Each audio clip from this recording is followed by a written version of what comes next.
How's it going, everyone? Larry here with the Farmstead way, and today I want to talk about buying tools for home, for farm, and for work. I just got home from work myself, and I just want to talk about some of the tools that I think are important and talk about different brands and whatnot. Now, the tools that you're going to need are going to be different whether or not you're going to be doing framing, HVAC, general farm work, home construction, things like that.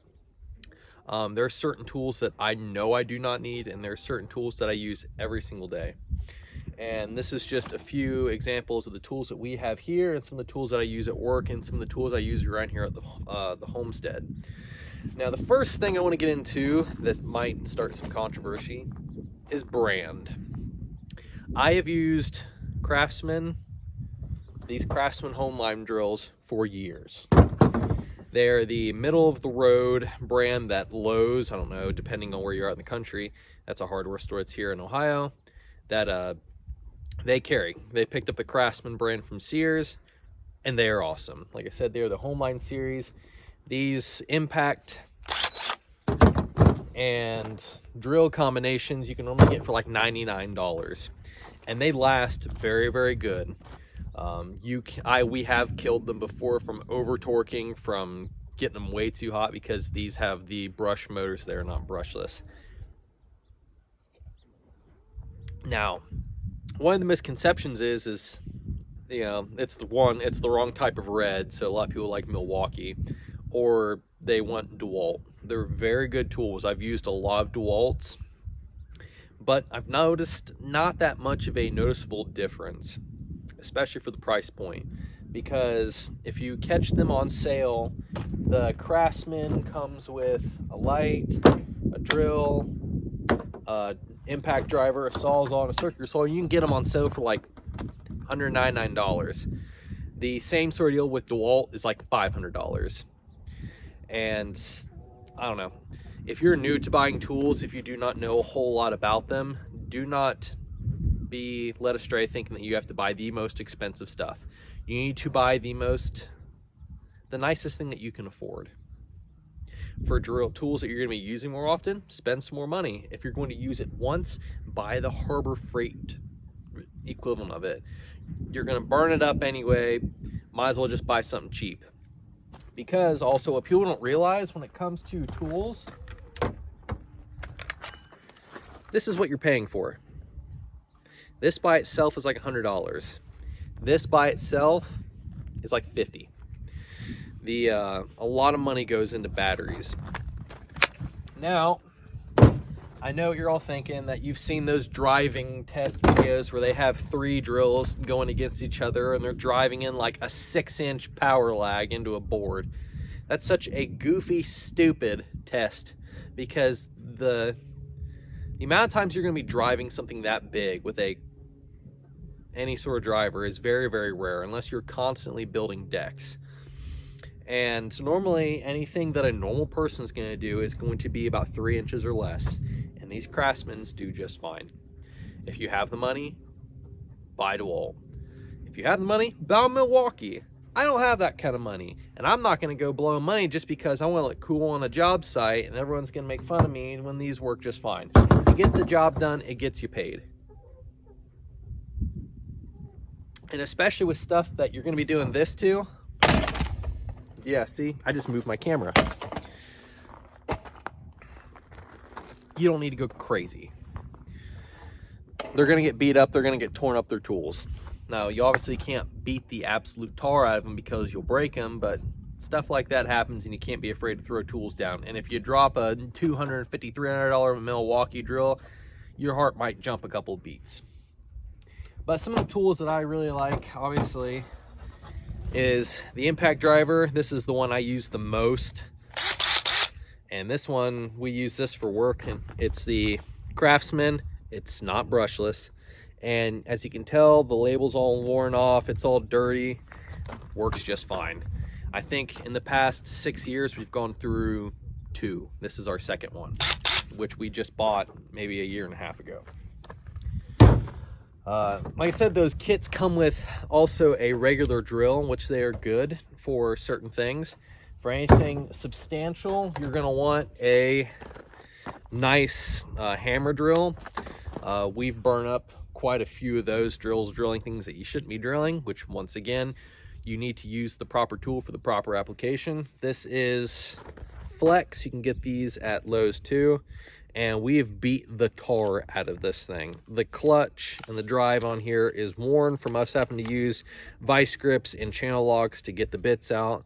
This is brushless, but we use this a lot to drill through concrete, drill through walls, drill into sidewalks. I use this to build the deck here. I used a lot of these tools to build a lot of the outbuildings here on the homestead. Need to get you a good hammer drill if you're gonna be working with concrete. Now, something I did not like in that Craftsman set is the circular saw, which for small things like OSB, it works good, but it kills a lot of battery and it binds up really bad. So here's what you do. You go and buy this like $40 corded Craftsman saw. This thing will eat through anything. We use it to cut garage door panels for insulated skirting on mobile homes. And we finally just killed a drill that, or a saw that we had for like past 4 years. And I am not easy on them. I drop them, we've cut through the cords, we've done all kinds of stuff to it, and they work just fine. Something else you're gonna want, good Sawzall. Like I said, these tools are dirty. We use them a lot. You can barely tell that it says Craftsman on there anymore. Use the right kind of blade, obviously, for what you're doing. We use these to cut vinyl skirting for mobile homes.